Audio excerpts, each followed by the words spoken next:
कहानी सरनामा गल नहीं होंदी, गल नहीं होंदी। अदालतां दे बूवे दा अंग हरा कोट, कंडी तीक मिले पित्तल दे मोटे मोटे बटन लिशकदे, अखां सुंजियां पुतलियां दी लौ विस्मी हुई, सिर ते सस्ती कराकली, लट्ठे दा पतला पतंग पजामा, कैंची जुत्ती, ठर नाल रत्ते बोटियां वर्गे पैर, झोली च दोवां हत्थां एक दूजे नूं सहारिया होवे। ਉਹ ਤਖਤਾ ਹੋਏ ਸੂਫੇ ਉੱਤੇ ਅਗਾਂ ਉਲਰਿਆ ਬੈਠਾ ਸੀ, ਅਸਲੋਂ ਸਖਣੇ ਚਿਹਰੇ ਨਾਲ। ਲੱਗਦਾ ਸੀ ਜਿਵੇਂ ਉਹ ਕਿਸੇ ਨੂੰ ਵੀ ਮਿਲਣ ਨਹੀਂ ਸੀ ਆਇਆ, ਨਾ ਉਹਨੂੰ ਕਿਸੇ ਦੀ ਉਡੀਕ ਹੀ ਜਾਪਦੀ ਸੀ। ਉਹਦੀਆਂ ਅੱਖਾਂ ਲਗਾਤਾਰ ਕੁਝ ਵੇਖਦੀਆਂ ਪਈਆਂ ਸਨ ਜਿਹੜਾ ਕੋਈ ਹੋਰ ਨਹੀਂ ਸੀ ਵੇਖ ਸਕਦਾ। ਰੋਜ਼ ਰਾਤਾਂ ਦੇ ਜਗਰਾਤੇ 'ਚ ਵੀ ਉਹ ਇਹੋ ਕੁਝ ਹੀ ਵੇਖਦਾ ਰਹਿੰਦਾ ਸੀ। ਇਹੋ ਝਾਕੀ ਸੀ ਜਿਨਨੇ ਉਹਦਾ ਰਾਤਾਂ ਦਾ ਇਕੱਲਿਆਂ ਬੋਲਣ ਕੁੰਝ ਲਿਆ ਹੋਇਆ ਸੀ। ਥੱਲੇ ਵਿਛੇ ਗੱਦੇ ਉੱਤੇ ਇੱਕ ਹੋਰ ਜਣਾ ਹੋਵੇ, ਮਲੇਸ਼ੀਏ ਦੀ ਸਲਵਾਰ ਕਮੀਜ਼, ਉਮਰੋਂ ਹਰੇ ਕੋਟੋਂ ਹੌਲਾ, ਗੋਡਿਆਂ ਨੂੰ ਹਿੱਕ ਨਾਲ ਲਾਈ ਕੁੱਬਾ ਹੋਈ ਬੈਠਾ, ਬਾਹਾਂ ਗੋਡਿਆਂ ਦੁਆਲੇ, ਉੱਤੇ ਸਿਰ ਟਕਾਈ ਕਵਾਸਾ, ਅੱਖਾਂ ਹਰੇ ਕੋਟ ਦੇ ਲਿਸ਼ਕਦੇ ਬਟਨਾਂ ਉੱਤੇ, ਪਰ ਵੇਖਣ ਦੀ ਕੁਝ ਥਾਂ ਸੁਣਦੀਆਂ ਹੋਣ। ਕੋਈ ਰੌਲਾ, ਕੋਈ ਖਪਖਰਾਬਾ, ਕੋਈ ਵੱਡਾ ਖੜਕਾ ਦੜਕਾ, ਪੂਰਾ ਮੂੰਹ ਤਨੀਨਾ ਤਸੀਆਂ ਭਰਿਆ, ਅੱਖਾਂ ਦਾ ਵੇਖਣ ਸੁਣਨ ਹੋ ਗਿਆ ਹੋਇਆ ਸੀ। ਕੰਨ ਉਹਦੇ ਮਿਲ ਗਏ ਹੋਏ ਜਾਪਦੇ ਸਨ। ਸਿਰ ਤੇ ਲੰਮੇ ਲੰਮੇ ਕਰੜ ਬਰੜੇ ਵਾਲ, ਗੱਲਾਂ ਕਿੱਲਾਂ ਦੀਆਂ ਖਾਧੀਆਂ ਟੋਇਆਂ ਟਿੱਬਿਆਂ ਵਾਲੀਆਂ, ਮੱਥੇ ਬਰਵਿਟਿਆਂ ਤੇ ਠੋਡੀ ਉੱਤੇ ਜ਼ਖਮਾਂ ਤੇ ਨੀਲਾਂ ਦੇ ਨਿਸ਼ਾਨ, ਗਲ ਵਿੱਚ ਕਾਲੇ ਫੀਤੇ ਨਾਲ ਲਮਕਦਾ ਪਲਾਸਟਿਕ ਉਛਾੜ ਵਾਲਾ ਕਾਰਡ, ਉੱਤੇ ਮੋਟਾ ਮੋਟਾ ਲਿਖਿਆ ਹੋਵੇ, ਮੈਂ ਆਪਣੇ ਕੱਪੜੇ ਆਪ ਨਹੀਂ ਬਦਲ ਸਕਦਾ, ਮੇਰੀ ਮਦਦ ਕਰ। ਕਮਰੇ ਵਿੱਚ ਚੁੱਪ ਸੀ। ਇੱਕ ਪਾਸਿਓਂ ਉੱਚੇ ਸਾਰੇ ਰੋਸ਼ਨਦਾਨ ਦੇ ਇੱਕ ਖਾਨੇ ਦਾ ਸ਼ੀਸ਼ਾ ਟੁੱਟਾ ਹੋਇਆ ਸੀ। ਠੰਡ ਪਾਲੇ ਨੂੰ ਢੱਕਣ ਲਈ ਉਹਦੇ ਵਿੱਚ ਅਖਬਾਰ ਦਾ ਇੱਕ ਬੁੱਝਾ ਜਿਹਾ ਬਣਾ ਕੇ ਕਿਸੇ ਵੇਲੇ ਤੁੰਨਿਆ ਗਿਆ ਸੀ, ਪਰ ਉਹ ਰਾਤਾਂ ਨੂੰ ਵਗਦੀ ਸੀਤ ਹਵਾ ਦੀਆਂ ਲੱਫਾਂ ਅੱਗੇ ਬੇਵਸ ਹੋ ਕੇ ਪਾਟ ਪੂਟ ਗਿਆ ਹੋਇਆ ਸੀ। ਹੁਣ ਉਹਦੀ ਕੋਈ ਥੋੜੀ ਵੱਡੀ ਲੜਫ ਸੀ, ਚੌਕਟੇ ਦੇ ਕਿਸੇ ਕਿੱਲ ਨਾਲ ਹੀ ਮਸਾਂ ਅੜ ਰਹੀ। ਰਹਿੰਦੀ ਥਾਂ ਇੱਕ ਮੰਗੋਰ ਬਣ ਗਿਆ ਹੋਇਆ ਸੀ। ਇਹਦੇ ਥਾਣੀ ਨਿੱਗੋਂ ਮਾਂਝੀ ਲੋਹ ਦੀ ਇੱਕ ਫਾਟ ਕਮਰੇ ਦੇ ਸਿੱਲੇ ਹਨੇਰੇ ਵਿੱਚ ਸਾਹਮਣੀ ਕੰਧ ਤੀਕ ਲੰਮੀ ਪਈ ਹੋਈ ਸੀ, ਜਿਵੇਂ ਕੋਈ ਲੱਕੜ ਦਾ ਵੱਡਾ ਸਾਰਾ ਡਾਂਗ ਜਾਂ ਲੋਹੇ ਦੀ ਕੋਈ ਮੋਟੀ ਲੱਠ। ਕਮਰੇ ਦੀਆਂ ਕੰਧਾਂ ਖਾਧੀਆਂ ਹੋਈਆਂ ਸਨ ਥਾਂ ਥਾਈਂ, ਕਲੀ ਸੀਮਟ ਦੇ ਲੇ ਤੇ ਚਿਪੜਾਂ ਲੱਥੀਆਂ ਹੋਈਆਂ ਸਨ। ਕਿਧਰੇ ਸੀਮਟ ਨਾਲ ਤਲੇੜਾਂ ਟੋਏ ਕੱਜਣ ਦਾ ਯਤਨ ਕੀਤਾ ਹੋਇਆ ਸੀ ਤੇ ਕਿਧਰੇ ਨੰਗੀਆਂ ਹੁੰਦੀਆਂ ਇੱਟਾਂ ਰੋੜਿਆਂ ਨੂੰ ਕੂਚੀ ਫੇਰ ਕੇ ਓਲੇ ਕਰਨ ਦਾ ਹੀਲਾ। ਸਾਰੇ ਕਮਰੇ ਵਿੱਚ ਸਵਾਦਾਨੀਆਂ, ਚਾਹ ਦੇ ਮੱਗੇ ਤੇ ਮਿੱਟੀ ਦੇ ਠੂਠੇ ਪਏ ਸਨ। ਕੋਈ ਕਿੱਥੇ ਕੋਈ ਕਿੱਥੇ, ਸਭ ਦੇ ਸਭ ਸਿਗਟਾਂ ਦੇ ਟੋਟਿਆਂ ਤੇ ਸਵਾਹ ਨਾਲ ਨੱਕੋ ਨੱਕ ਸਗੋਂ ਉਬਲ ਗਏ ਹੋਏ ਆਲ ਦੁਆਲੇ ਸਿਗਟਾਂ ਦੀਆਂ ਡੱਬੀਆਂ ਤੇ ਮਾਚਸਾਂ ਦੇ ਕੁਸਕ ਲੱਗੇ ਹੋਏ ਸਨ। ਵਿੱਚ ਤਮਾਕੂ ਤੇ ਉਹਦੇ ਵਿੱਚੋਂ ਨਿਕਲੇ ਹੋਏ ਨਿੱਕੇ ਨਿੱਕੇ ਤੀਲੇ ਡੰਡੀਆਂ ਵੀ ਖਿਲਰੇ ਹੋਏ ਸਨ। ਤਮਾਕੂ ਤੋਂ ਵਿਹਲੀਆਂ ਪੂਰੀਆਂ ਸਿਗਰਟਾਂ ਵੇਖਣ ਲਈ ਵੀ ਕੋਈ ਖੇਚਲ ਨਹੀਂ ਸੀ ਕਰਨੀ ਪੈਂਦੀ। ਫਿਰ ਬੁਲਬੁਲੇ ਮਾਰਕਾ ਸ਼ੀਸ਼ੇ ਦੇ ਗਲਾਸ ਸਨ ਤੇ ਅੱਧੀਆਂ ਪੂਰੀਆਂ ਬੋਤਲਾਂ, ਟਕਣਾ ਦਾ ਕੰਮ ਦਿੰਦੇ ਛੱਲੀਆਂ ਦੇ ਤੁੱਕੇ। ਕੁਝ ਬੋਤਲਾਂ ਦੇ ਗਲਮਿਆਂ ਨੂੰ ਤਾਂ ਸੇਬੇ ਦੀਆਂ ਰੱਸੀਆਂ ਵੀ ਪਈਆਂ ਹੋਈਆਂ ਸਨ। ਜਿਵੇਂ ਕਦੀ ਮਿੱਟੀ ਦਾ ਤੇਲ ਕਰਿਆਨੇ ਦੀ ਦੁਕਾਨ ਤੋਂ ਭਰਾ ਕੇ ਲਿਆਉਣ ਵਾਲੀਆਂ ਬੋਤਲਾਂ ਹੁੰਦੀਆਂ ਸਨ। ਉਹ ਦੋ ਲੋਕ ਬੈਠੇ ਸਨ, ਬਸ ਆਹਿਲ ਚੁੱਪ, ਜਿਵੇਂ ਕਦੀ ਵੀ ਨਾ ਬੋਲੇ ਹੋਣ। ਕਿਸੇ ਵਣ ਦੀ ਕੋਈ ਉਡੀਕ ਹੋਵੇ ਉਹਨਾਂ ਨੂੰ, ਛਿੱਟ ਜਿੰਨਾ ਨਿਸ਼ਾਨ ਵੀ ਨਹੀਂ ਸੀ ਦਿਸਦਾ। ਬਸ ਉਹ ਬੈਠੇ ਸਨ, ਕੋਈ ਗਿਲਾ ਉਲਾਮਾ ਵੀ ਨਹੀਂ ਸੀ ਉਹਨਾਂ ਦੀਆਂ ਸ਼ਕਲਾਂ ਤੋਂ ਚੁਰਦਾ। ਅਚਨਚੇਤ ਕਮਰੇ ਦਾ ਅੰਦਰ ਘਰ ਵੱਲ ਖੁੱਲਦਾ ਬੂਹਾ ਖੜਕਿਆ। ਇੱਕ ਬੰਦਾ ਸਜਰਾ ਮੂੰਹ ਧੋਤੀ ਅੰਦਰ ਆ ਵੜਿਆ। ਇੱਕ ਹੱਥ ਵਿੱਚ ਤੀਲਾਂ ਵਾਲੀ ਡੱਬੀ ਤੇ ਦੂਜੇ ਵਿੱਚ ਲੱਗਾ ਹੋਇਆ ਸਿਗਰਟ। ਉਹਦੇ ਬਰਵਿੱਟੇ ਦੇ ਮੁੱਛਾਂ ਇੱਕੋ ਜਿਹੇ ਲੱਗਦੇ ਪਏ ਸਨ, ਚੌੜੇ ਮੁੱਛਾਂ ਦਾ ਸੀ ਜੋ ਉਹ ਸਿਗਰਟਾਂ ਪੀ ਕੇ ਕੁਝ ਭੂਰੀਆਂ ਕੈਲੀਆਂ ਹੋ ਗਈਆਂ ਹੋਈਆਂ ਸਨ। ਮੂੰਹ ਤੋਂ ਮੋਤਬੇਰੀ ਜਿਹੀ ਡਲਕਦੀ ਸੀ। ਕੁਝ ਸੌਖ ਸੀ ਚੌਧਰੀਆਂ ਵਾਲੀ, ਜਾਂ ਖਬਰੇ ਉਹਦੇ ਸਾਂਗ ਦੀ ਚਾਵਲ। ਉਹ ਫਰਸ਼ ਤੇ ਵਿਛੇ ਗੱਦੇ ਉੱਤੇ ਹੀ ਚੌਂਕੜੀ ਮਾਰ ਕੇ ਬਹਿ ਗਿਆ। ਇੱਕ ਨਜ਼ਰ ਉਹਨੇ ਹਰੇ ਕੋਟ ਵੱਲ ਵੇਖਿਆ ਤੇ ਦੂਜੀ ਨਜ਼ਰੇ ਮਲੇਸ਼ੀਏ ਨੂੰ ਝਾਕਿਆ। ਮਾਚਸ ਨੂੰ ਇੱਕ ਹੱਥ ਵਿੱਚ ਗੇੜਨ ਫੇਰਨ ਲੱਗ ਪਿਆ, ਨਾਲ ਸਿਗਰਟ ਵੀ ਛਿੱਕੀ ਜਾਂਦਾ ਪਿਆ ਹੋਵੇ। ਹਰਾ ਕੋਟ ਤੇ ਮਲੇਸ਼ੀਆ ਜਿਹੜੀ ਹਾਲਤ 'ਚ ਬੈਠੇ ਸਨ, ਉਸੇ ਵਿੱਚ ਹੀ ਰਹਿ। ਮਾਚਸ ਮੈਨ ਮਾੜਾ ਜਿਹਾ ਖੰਘਿਆ, ਸੰਗ ਸਾਫ਼ ਕਰਦਾ। ਮੈਨੂੰ ਪਤਾ ਲੱਗਾ ਸੀ ਮਤੀ ਦੇ ਕੁਝ ਕਾਮਰੇਡ ਹਿੰਦੁਸਤਾਨ ਤੇ ਅਫਗਾਨਿਸਤਾਨ ਫਿਰ ਆਏ ਨੇ। ਮੇਰੇ ਕੋਲ ਉਹਨਾਂ ਦਾ ਕੋਈ ਪਤਾ ਥਾ ਨਹੀਂ ਸੀ। ਬੜਾ ਔਖਿਆਂ ਹੋ ਕੇ ਮੈਂ ਉਹਨਾਂ ਦੇ ਪਤੇ ਲੈ ਜਿੱਥੋਂ ਵੀ ਮਿਲੇ ਤੇ ਫਿਰ ਲਾਹੌਰ ਦੀਆਂ ਚਾਰੇ ਖੂਨਾਂ ਫਰੋਲ ਮਾਰੀਆਂ। ਕੋਈ ਲੱਭੇ ਹੀ ਨਾ ਪਹਿਲਾਂ।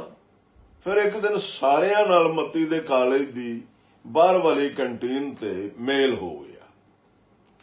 ਮਤੀ ਨਾਲ ਮੈਂ ਵੀ ਉਹਨਾਂ ਨੂੰ ਕਈ ਵਾਰੀ ਮਿਲਿਆ ਹੋਇਆ ਸਾਂ। ਬੜੇ ਰਾਜ਼ੀ ਹੋਏ ਮੈਨੂੰ ਵੇਖ ਕੇ, ਜੱਫੀਆਂ ਪਾਪਾ ਮਿਲੇ। ਮੈਂ ਮਤੀ ਦਾ ਪੁੱਛਿਆ, ਸਾਰਿਆਂ ਦੇ ਮੂੰਹਾਂ ਉੱਤੇ ਮੂੰਝ ਵਰਤ ਗਈ। ਅਸੀਂ ਜਿੱਧਰ ਕਿੱਧਰ ਵੀ ਗਏ ਆ, ਮਤੀ ਦਾ ਖਿਆਲ ਸਾਡੇ ਤੋਂ ਵੱਖ ਨਹੀਂ ਹੋਇਆ। ਕਈ ਥਾਵਾਂ ਤੇ ਸਾਨੂੰ ਜ਼ਰੀ ਵੀ ਝੌਲਾ ਪਿਆ ਉਹਦੀ ਸ਼ਕਲ, ਉਹਦੇ ਕੱਦ ਬੁੱਤ ਦਾ। ਅਸੀਂ ਉਸ ਬੰਦੇ ਨੂੰ ਜਿੰਨਾ ਚਿਰ ਖਿਲਾਰ ਕੇ ਚੰਗੀ ਤਰ੍ਹਾਂ ਨਹੀਂ ਵੇਖ ਲਿਆ, ਸਾਨੂੰ ਤਸੱਲੀ ਨਹੀਂ ਹੋਈ। ਮਤੀ ਤਾਂ ਸਾਡਾ ਜਿਗਰ ਸੀ। ਅਸੀਂ ਹਾਸਟਲ ਵਿੱਚ ਵੀ ਤੇ ਇਕੱਠੇ ਰਹਿੰਦੇ ਸਾਂ। ਉਹਦੇ ਕੋਲ ਆਏ ਗਏ ਬੰਦਿਆਂ ਨੂੰ ਅਸੀਂ ਹੀ ਸਾਂਭਦੇ ਸਾਂ। ਫਿਰ ਉਹ ਪਾਰਟੀ ਦਾ ਅਖਬਾਰ ਛਾਪਦਾ ਹੁੰਦਾ ਸੀ। ਅਸੀਂ ਸਾਰੇ ਉਹਦੀ ਟੀਮ ਸਾਂ। ਮਾਚਸ ਮੈਨ ਸਿਗਰਟ ਪੀ ਹਟਿਆ ਸੀ, ਪਰ ਉਹਦੇ ਹੱਥ 'ਚ ਮਾਚਸ ਉਂਝੇ ਪਹਿਲਾਂ ਵਾਕਣੀ ਚੱਕਰੀਆਂ ਪਈ ਖਾਂਦੀ ਸੀ।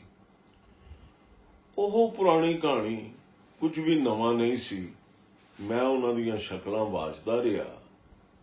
ਇੱਕ ਗੱਲ ਨਵੀਂ ਦਾ ਪਤਾ ਲੱਗਾ ਉੱਥੇ ਬੈਠਿਆਂ ਹੀ। ਇਹ ਤਾਰਾ ਸੀ। ਉਹਨਾਂ ਵੇਲਿਆਂ ਦਾ ਹੀ ਖੱਬੇ ਪੱਖੀਆ। ਬੜੀ ਲੰਮੀ ਮੁੱਦਤ ਪਿੱਛੋਂ ਵੇਖਿਆ। ਨਸ਼ਿਆਂ ਤੇ ਮਾਰਾਂ ਨਾਲ ਅਸਲੀ ਮੁਰਦਾ ਪਿਆ ਜਾਪੇ। ਸਾਫ਼ ਪਿਆ ਦਿਸੇ ਕੋਈ ਨਸ਼ੇ ਵਾਲੀ ਸ਼ੈ ਖਾਧੀ ਪੀਤੀ ਹੋਈ ਸੀ। ਤਾਂ ਵੀ ਉੱਥੇ ਬੈਠਿਆਂ ਨੂੰ ਇਸ਼ਾਰੇ ਕਰ ਪੁੱਛੇ, ਹੈ ਕਿਸੇ ਕੋਲ ਕੋਈ ਸ਼ੈ? ਫਿਰ ਕਿਸੇ ਉਹਨੂੰ ਸਿਗਰਟ ਬਣਾ ਦਿੱਤਾ। ਮਾਚਸਮੈਨ ਬੋਲ ਰਿਹਾ ਸੀ ਪਰ ਜਿਵੇਂ ਆਪਣੇ ਆਪ ਨਾਲ ਹੀ। ਹਰਾ ਕੋਟ ਵੀ ਉਂਝੇ ਪਹਿਲਾਂ ਵਾਕਣ ਸੀ ਚੁੱਪ ਚਾਣ, ਤੇ ਮਲੇਸ਼ੀਆ ਵੀ ਗੋਡਿਆਂ ਨੂੰ ਬਾਹਾਂ ਵਿੱਚ ਜਕੜੀ, ਉੱਤੇ ਸਿਰ ਟਕਾਈ, ਉਵੇਂ ਦਾ ਉਵੇਂ। ਉਹ ਦੋਵੇਂ ਮਾਚਸਮੈਨ ਵੱਲ ਵੇਖਦੇ ਵੀ ਨਹੀਂ ਸਨ ਬੈ। ਉਹਦਾ ਬੋਲਿਆ ਵੀ ਉਹਨਾਂ ਦੇ ਕੰਨਾਂ ਤੇ ਨਹੀਂ ਸੀ ਪਿਆ ਪੜਦਾ।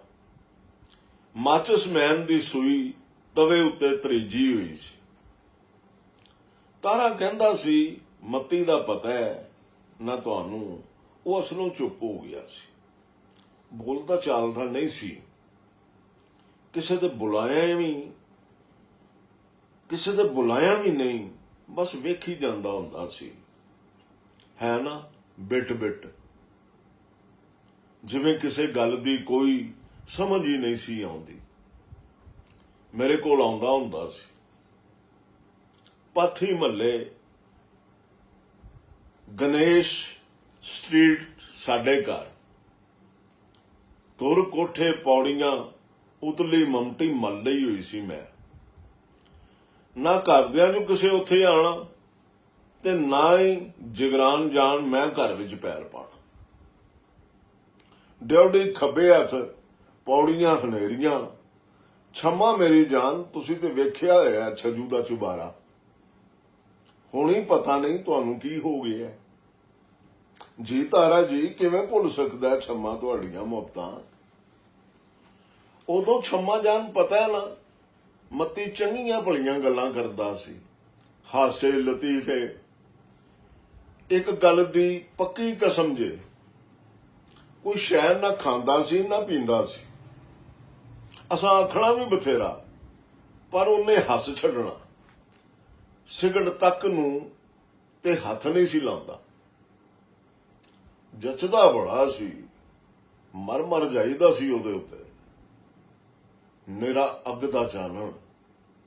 ਕਦੀ ਕਦੀ ਮਾਓ ਕੈਪ ਪਾਉਂਦਾ ਸੀ, ਮੋਟੇ ਜਿਹੇ ਕੱਪੜੇ ਦੀ ਵਸਮੇ ਰੰਗੀ ਸ਼ਰਟ ਤੇ ਨੀਲੀ ਪੈਂਟ। ਜਦੋਂ ਵੇਖਣਾ ਇਹਨਾਂ ਕੱਪੜਿਆਂ ਵਿੱਚ ਹੀ, ਇਸੇ ਰੰਗ ਵਿੱਚ। ਬੂਟ ਮੈਂ ਇੱਕ ਵਾਰੀ ਉਹਦੇ ਪੈਰੀਂ ਡਿੱਠੇ, ਉਹ ਵੀ ਸੁਣ ਲਓ। ਇੱਕ ਦਿਨ ਡਿਉਢੀ 'ਚ ਪੌੜੀਆਂ ਚੜ ਕੇ ਉੱਤੇ ਮਮਟੀ ਰੂਮ ਆਇਆ ਤੇ ਹੱਸੀ ਜਾਵੇ। ਮੈਨੂੰ ਬੜਾ ਹੋਰ ਵਾਂਝਿਆ ਲੱਗਾ। ਹੱਸਦਾ ਤੇ ਹੁੰਦਾ ਸੀ ਪਰ ਇੰਨਾ ਵੀ ਨਹੀਂ, ਬਸ ਥੋੜਾ ਬਾਲਾ। ਅੱਖਾਂ ਵਿੱਚ ਚਾਨਣੀ ਸੀ ਜਿਹੜਾ ਉਹਨੇ ਨਾਮ ਹੀ ਹੱਸਣਾ ਤੇ ਹੱਸਦਾ ਰਹਿੰਦਾ ਸੀ। ਮੈਂ ਪੁੱਛਿਆ, ਮਤੀ ਜੀ ਖੈਰ ਏ? ਉਹਦੀਆਂ ਗੱਲਾਂ 'ਚ ਦੋਵੇਂ ਪਾਸੇ ਟੋਏ ਡੂੰਘੇ ਹੋ ਗਏ। ਮਤੀ ਕਹਿਣ ਲੱਗਾ, ਇਹ ਬੂਟ ਨਹੀਂ ਵੇਖੇ ਕਾਮਰੇਡ ਮੇਰੇ? ਮੈਂ ਕਿਹਾ, ਹਾਂ। ਨਵੇਂ ਲੈ ਲੈ ਮਤੀ? ਉਹ ਹੋਰ ਉੱਚੀ ਹੱਸਿਆ ਤਾੜੀ ਮਾਰ ਕੇ। ਨਹੀਂ ਬਾਬਾ, ਇਹ ਬੂਟ ਨੇ ਬਾਲੇ ਦੇ। ਕੱਲ ਸਵੇਰੇ ਆਇਆ, ਕੋਈ ਪੈਸੇ ਚਾਹੀਦੇ ਸਾਸੂ। ਮੈਂ ਆਪਣੇ ਰਹੀਮ ਯਾਰੀਏ ਕਾਮਰੇਡ ਤੋਂ ਲੈ ਕੇ ਦੇ ਦਿੱਤੇ। ਕਹਿਣ ਲੱਗਾ, ਇਹਨਾਂ ਪੈਸਿਆਂ ਦੇ ਮੈਂ ਤੈਨੂੰ ਆਪਣੇ ਬੂਟ ਦੇ ਦਿਆਂਗਾ। ਮੈਂ ਬਹੁਤ ਹੱਸਿਆ ਉਹਦੀ ਗੱਲ ਸੁਣ ਕੇ। ਮੈਂ ਬਾਲੇ ਨੂੰ ਕਿਹਾ, ਤੂੰ ਸਮਝਦਾ ਮੈਂ ਇਹ ਪੈਸੇ ਤੇਰੇ ਤੋਂ ਵਾਪਸ ਲੈਣੇ ਨੇ? ਉਧਾਰ ਕੋਈ ਵਾਪਸੀ ਲਈ ਨਹੀਂ ਹੁੰਦਾ। ਵਾਹ ਯਾਰ ਵਾਹ, ਇਹ ਤਾਂ ਮਦਦ ਹੁੰਦੀ ਹੈ ਸੱਜਣ। ਤਾਰੇ ਬਾਲੇ ਦੀ ਦੇਖ ਅੱਗੋਂ ਮੇਰੇ ਨਾਲ ਹਮਦਰਦੀ ਕਰਨ ਲੱਗ ਪਿਆ।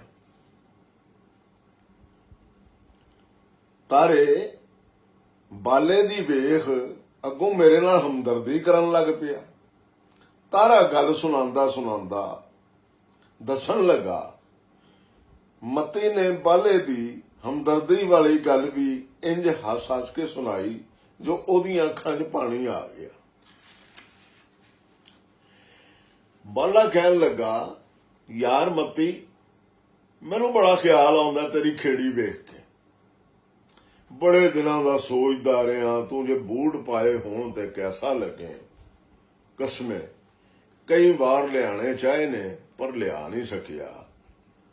ਸਾਥੀ ਤਾਰੇ, ਮੈਂ ਉਹਨੂੰ ਕਿਹਾ, फिर तो तेनू ले आने चाहिए सन। क्यों नहीं ले आया तू? कोई लोड़ नहीं सी ना पई। तू तो कदी नाम ही नहीं सी लिया बूटां दा। अज इन्हां पैसिਆਂ ने तेनू बूट चेते करा दिते, वो भी मेरे लिए। मुड़ जदों तेनू पैसे चाहिए होणगे फिर तेनू मेरे पैरों का ख्याल आ जाएगा। बस फिर बाला अपने आप नूं गालां कढणियां शुरू हो गया।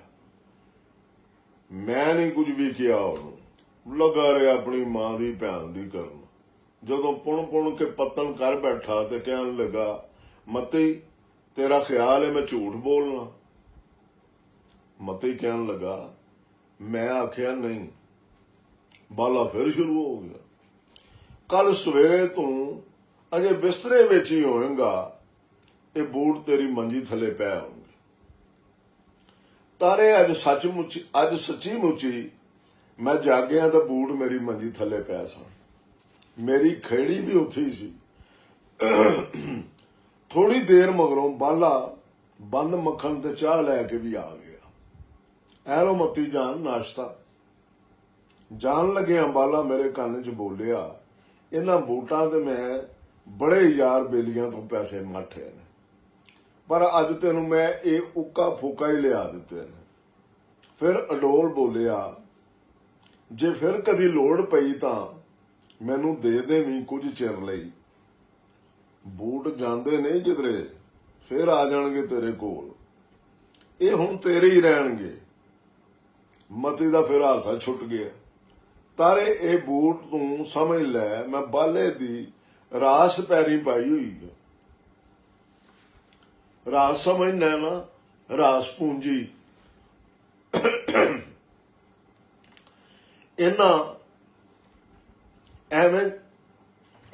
एवें जे बूट ना समझ। हो सकता है शाम नूं ही मेरी ठोडी हथ ला के किसी बाजार में ही मेरे पैरों लुहांदा होवे। माचस मैन हथ विच माचस घुमांदा फरांदा बोली जांदा सी अपनी लंघी रात दी त्रुटी आवाज विच। वो हरे कोट नूं वेख लैंदा सी विच विच जिथे उहनूं ख्याल आउंदा सी। ओदी एक गल हरे कोट दा ध्यान सर पर ओदे वल करासी। अगों उहनूं पित्तल दे लिश्क दे बटन ही विखाली देंदे। उन्हां दी लिश्क विच भी भोरा जिन्नी कोई डलक नहीं सी हुंदी जिन्नू वो अपनी गल दा हुंगारा ही जान सके, या हुंगारा नहीं तां घट्टो घट यही समझ लवे जो ओदी गल सुनदे ही पै ने। ओदे तो चुप भी नहीं सी रहा जांदा, वो फिर बोलन लग पैंदा। तारे तो ही मैनू लंडे बाजार दे जमाल दा पता लगा। तारा कहन लगा, मती दी ओदे नाल भी बड़ी यारी सी, मती ओदे नाल ही फड़िया गया सी। माचस मैन ने फिर हरे कोट वाल झांकिया, उत्थे कुछ भी नहीं सी। पित्तल दे बटन उंजे दे उंजे अन आखी अन सुनी विच सन।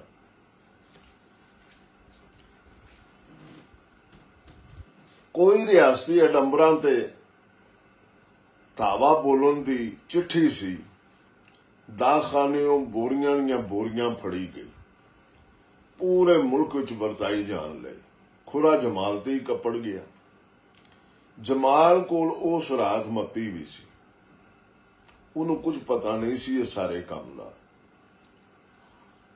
उन्हां दोवें चुक खड़े, एक जीप सी ते दो वड्डे ट्रक सन। तारा मैनू जमाल कोल भी लै गया।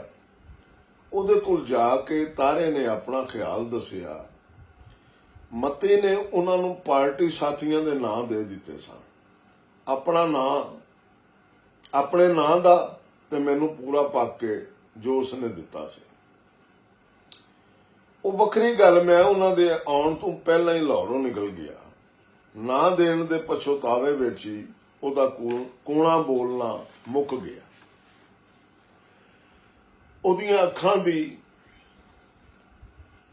अखां भी जीभ वाकणी सुंजियां हो गई। जमाल तारे नूं दड़क के पिया, बकवा निरी बकवा अपने कोलों। तू तो खबरे किथे सा? ਉਹਦੇ ਨਾਲ ਅਗਲੀ ਕੋਠੜੀ ਹੈ ਤੇ ਮੈਂ ਸਾਂ। ਮੈਂ ਜਾਣਨਾ ਉਹਨਾਂ ਮਤੀ ਨੂੰ ਬੁਲਾਉਣ ਲਈ ਕਿਹੜੇ ਕਿਹੜੇ ਰਚ ਨਹੀਂ ਵਰਤੇ। ਉਹਨੇ ਬੋਲਣਾ ਤੇ ਕੀ ਸੀ, ਮਾਰੂ ਤਸੀਹੇ ਜਰ ਕੇ ਵੀ ਉਹਨੇ ਨਾ ਅਥਰ ਕੇਰੀ ਸੀ, ਨਾ ਮੂੰਹ ਸੀ ਕੀਤੀ ਸੀ।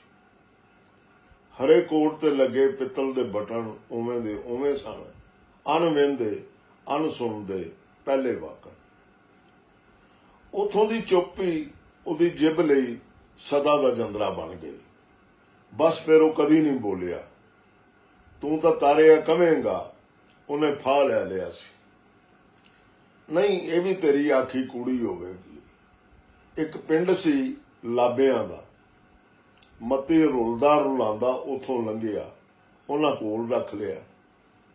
ਉਹਨਾਂ ਲਈ ਉਹ ਚੁੱਪ ਪੀਰ ਸੀ, ਨਾ ਖਾਂਦਾ ਨਾ ਪੀਂਦਾ, ਅੱਖ ਲਾ ਕੇ ਨਾ ਵਹਿੰਦਾ, ਹਰ ਵੇਲੇ ਜਾਗਦਾ ਰਹਿੰਦਾ। ਜਿੱਥੇ ਬੈਠਾ ਉੱਥੇ ਹੀ ਬੈਠਾ। ਲਾਬੇ ਸੋਦੇ ਕੀ ਮਾਈ ਭਾਈ ਤੇ ਬੱਚੇ ਬੱਚੀਆਂ ਸਭ ਉਹਦੇ ਅੱਗੇ ਪਿੱਛੇ ਰਹਿੰਦੇ। ਲਾਬਿਆਂ ਦੇ ਇੱਕ ਸਿਆਣੇ ਬਾਬੇ ਆਖਿਆ, ਇਹ ਜਿਹੜਾ ਤੁਹਾਨੂੰ ਸਭ ਨੂੰ ਵੇਖਦਾ ਨਾ ਕੂਲੀਆਂ ਕੂਲੀਆਂ ਅੱਖਾਂ ਨਾਲ, ਇਹੀ ਇਹਦਾ ਕੂਤ ਏ। ਹੋਰ ਰੋਟੀ ਟੁੱਕਦੀ ਇਹਨੂੰ ਕੋਈ ਲੋੜ ਨਹੀਂ ਜੇ। ਉੱਥੇ ਇੱਕ ਰਾਤ ਮਤੀ ਜਾਗਦੀ ਅੱਖੀ ਸੌਂ ਗਿਆ। ਜਾਗਿਆ ਜਗਾਇਆ, ਲਾਬਿਆਂ ਉਹਦੀ ਢੇਰੀ ਬਣਾ ਦਿੱਤੀ। ਆਪਣੇ ਥੇਂ ਦੇ ਧੁਰ ਵਿਚਕਾਰ ਜਮਾਲ ਨੇ ਸ਼ਹਿਦ ਨਾਲ ਗੱਲ ਪੂਰੀ ਕਰਦਿਆਂ ਆਖਿਆ, ਇਹ ਮੈਨੂੰ ਮੇਰੇ ਇੱਕ ਦੂਰ ਦੇ ਮਿਲਣ ਵਾਲੇ ਨੇ ਦੱਸੀ ਸੀ। ਜਮਾਲ ਬੋਝੇ 'ਚ ਹੱਥ ਮਾਰ ਕੇ ਸਿਗਰਟ ਕੱਢੀ ਤੇ ਸਿਗਰਟ ਲਾ ਕੇ ਧੂੰਆਂ ਕੱਢਦਾ ਤੀਲੇ ਨੂੰ ਬੁਝਾਉਣ ਲਈ ਕਾਲੀ ਨਾਲ ਸੱਜੇ ਖੱਬੇ ਹਿਲਾਵਣ ਲੱਗ ਪਿਆ। ਮਲੇਸ਼ੀਆ ਉਂਝੇ ਹੀ ਗੋਡਿਆਂ ਉੱਤੇ ਸਿਰ ਟਿਕਾਈ ਬੈਠਾ ਸੀ। ਉਹਦੇ ਕੰਨਾਂ 'ਚ ਵੀ ਕਈ ਦਿਨਾਂ ਦੀਆਂ ਆਵਾਜ਼ਾਂ ਦਾ ਰੌਲਾ ਪਿਆ ਹੋਇਆ ਸੀ। ਕੋਈ ਬੂਟ ਪੈ ਧਮਕਦੇ ਸਨ, ਕੋਈ ਵਧਾਣ ਪੈ ਵੱਜਦੇ ਸਨ, ਕੋਈ ਮਾਰਾਂ ਪਈਆਂ ਪੈਂਦੀਆਂ ਛਿੱਤਰਾਂ ਡੰਡਿਆਂ ਨਾਲ, ਲੱਪੜ ਪੈ ਵੱਜਦੇ ਸਨ। ਬੂਬੂ ਪਾਰਿਆ ਪਈ ਹੋਈ ਸੀ। ਫਿਰ ਗਾਲਾਂ ਦਬਕੇ, ਆਖ ਥੂ ਦੇ ਲੋਬੇ, ਨੰਗੇ ਪਿੰਡੇ ਮੂਤਰ ਦੀਆਂ ਧਾਰਾਂ, ਮੂੰਹ 'ਚ ਲੱਕੜ ਦਾ ਡੱਕਾ। ਇਹ ਸਿਖਾਉਣ ਲਈ ਤੈਨੂੰ ਸਰਕਾਰ ਤਨਖਾਹ ਦਿੰਦੀ ਸੀ ਕਾਲਜ ਵਿੱਚ। ਮੁੰਡਿਆਂ ਨੂੰ ਸਰਕਾਰ ਦੀਆਂ ਮੁਲਕ ਦੀਆਂ ਨੀਹਾਂ ਪੱਟਣ ਦੇ ਸਬਕ ਸਿਖਾਉਂਦਾ ਸੀ। ਇਸ ਲਈ ਨੌਕਰੀ ਦਿੱਤੀ ਸੀ ਤੈਨੂੰ। ਕਿੱਡੇ ਤਰਲੇ ਲੈਂਦਾ ਹੈ ਤੇਰਾ ਬੁੱਢਾ ਪਿਓ, ਤੇਰੀ ਬੁੱਢੀ ਮਾਂ ਹੋਣ। ਇਹ ਤੇਰੀਆਂ ਜਵਾਨ ਭੈਣਾਂ ਰੰਡੀ ਖਾਨੇ ਜਾਣਗੀਆਂ ਹੁਣ। ਮਲੇਸ਼ੀਆ ਨੂੰ ਆਖਣ ਲਈ ਮਾਚਸ ਮੈਨ ਕੋਲ ਕੁਝ ਵੀ ਨਹੀਂ ਸੀ। ਉਹਨੇ ਨਵੀਂ ਸਿਗਰਟ ਲਾ ਲਈ ਤੇ ਮਾਚਸ ਦੀ ਤੀਲੀ ਇੱਕ ਕੋਲ ਪਈ ਸਖਣੀ ਬੋਤਲ ਵਿੱਚ ਸੁੱਟ ਦਿੱਤੀ। ਦਿਲ ਤੇ ਕੀਤਾ ਉਹਦਾ ਮਲੇਸ਼ੀਆ ਨੂੰ ਵੀ ਆਖੇ, ਮੈਂ ਆਪਣੀ ਇੱਕ ਚਿੱਤ ਸਾਰ ਦੀ ਸਿਆਣੀ ਬੇਲਣ ਕੋਲ ਗਿਆ ਸਾਂ ਤੇਰੀ ਗੱਲ ਕਰਨ, ਪਰ ਉਹ ਕੁਝ ਨਾ ਬੋਲ ਸਕਿਆ। ਤੀਲੀ ਬੋਤਲ ਵਿੱਚ ਪਲਕ ਦੀ ਪਲਕ ਬਲਦੀ ਰਹੀ ਤੇ ਫਿਰ ਬੋਤਲ ਦੇ ਮੂੰਹੋਂ ਧੂੰਆਂ ਉੱਡ ਕੇ ਗਵਾਚ ਗਿਆ। ਹਰਾ ਕੋਟ ਪਿੱਤਲ ਦੇ ਲਿਸ਼ਕ ਦੇ ਬਟਨ ਉਸੇ ਖੂਹ ਵਿੱਚ ਪਿਆ ਝਾਕਦਾ ਸੀ, ਜਿਹਦੇ ਵਿੱਚ ਝਾਕਣ ਦਾ ਉਹਨੂੰ ਕੋਈ ਵੇਲਾ ਵਕਤ ਵੀ ਚੇਤੇ ਨਹੀਂ ਸੀ ਰਹਿ ਗਿਆ। ਡੂੰਘਾ ਖੂਹ ਮਨ ਤੇ ਖਲੋ ਕੇ ਵੇਖਿਆ, ਜਿਹਦੇ ਵਿੱਚੋਂ ਪਾਣੀ ਵੀ ਨਹੀਂ ਸੀ ਵਿਖਾਈ ਦਿੰਦਾ। ਕੰਧਾਂ ਉੱਤੇ ਜੰਮੀ ਸਾਵਲ ਕਿਧਰੇ ਕਿਧਰੇ ਕਾਲੀ ਹੋ ਗਈ ਹੋਈ ਸੀ ਤੇ ਇੱਕ ਪਾਸੇ ਖੂਹ ਦੀ ਕੰਧ ਵਿੱਚੋਂ ਇੱਕ ਲਗਰ ਜਿਹੀ ਤਲੀ ਵਧਾਈ ਪੁੰਗਰੀ ਪਈ ਸੀ ਤੇ ਉਹਦੇ ਉੱਤੇ ਇੱਕ ਰੱਤੇ ਰੰਗ ਦਾ ਫੁੱਲ ਸੀ, ਤਾਰੇ ਵਾਕਣ ਜਗਦਾ ਪੰਜ ਨੁਕਰਾ। ਹਰਾ ਕੋਟ ਉੱਠਿਆ ਤੇ ਕਮਰੇ ਚੋਂ ਬਾਹਰ ਟੁਰ ਗਿਆ। ਮਲੇਸ਼ੀਆ ਵੀ ਕੁਝ ਚਿਰ ਮਗਰੋਂ ਬਾਹਰ ਨਿਕਲ ਗਿਆ। ਮਾਚਸ ਮੈਨ ਨੇ ਮਲੇਸ਼ੀਆ ਦਾ ਸੋਚਿਆ ਸਿਗਰਟ ਲੈਣ ਗਿਆ ਹੋਣਾ। ਅੰਦਰ ਦੇ ਬੂਹੇ ਤੇ ਠਕੋਰ ਹੋਈ। ਉਹਨੇ ਖਲੋ ਕੇ ਚਾਹ ਦੀ ਸੀਨੀ ਫੜ ਲਈ। ਹਰੇ ਕੋਟ ਦਾ ਤੇ ਉਹਨੂੰ ਪਤਾ ਸੀ ਉਹਨੇ ਨਹੀਂ ਮੁੜਨਾ। ਮਲੇਸ਼ੀਆ ਦੀ ਆਸ ਸੀ। ਉਹ ਅਡੋਲ ਸੁਰਕੀ ਭਰਦਾ ਉਡੀਕਦਾ ਰਿਹਾ। ਉਹ ਵੀ ਉਹਨੂੰ ਲੱਗਾ ਨਾ ਪਰਤਣ ਲਈ ਬਾਹਰ ਗਿਆ ਸੀ। ਉਹ ਉਂਗਲਾਂ ਤੇ ਤਲੀ ਵਿੱਚ ਮਾਚਸ ਫਰਕਾਂਦਾ ਉਸ ਵੱਡੇ ਸਾਰੇ ਅਟੈਚੀ ਕੇਸ ਨੂੰ ਵੇਖਦਾ ਰਹਿ ਗਿਆ। ਮਲੇਸ਼ੀਆ ਜਿਹਨੂੰ ਉੱਥੇ ਹੀ ਛੱਡ ਗਿਆ ਸੀ।